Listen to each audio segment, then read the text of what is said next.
السلام عليكم ورحمة الله وبركاته. هذه من سامر كستاد جوجتا عن لعب سود هذا برنامجكيني أها هويجا كوشة. عن برنامجكين إن شاء الله كويك دونا صواب فربضان وينوتيتن إلى إنه كانوا كول طبعا متكسته بين كمدة حالنا كباهن ياي إنه tayo oo baaro waxyaabaha inuu diidan inaynu noqono dad guuleysta.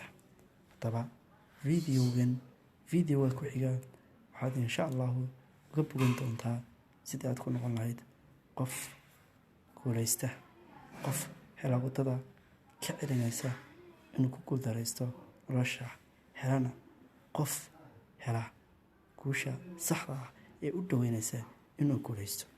Haddaba qof kasta oo soo gaaro codkaygani insha allah ha sheer gareeyo, hawna diyaar garoobo videoga ku xiga insha allah. Assalaamu calaykum waraxmatullaahi wabarakaatu.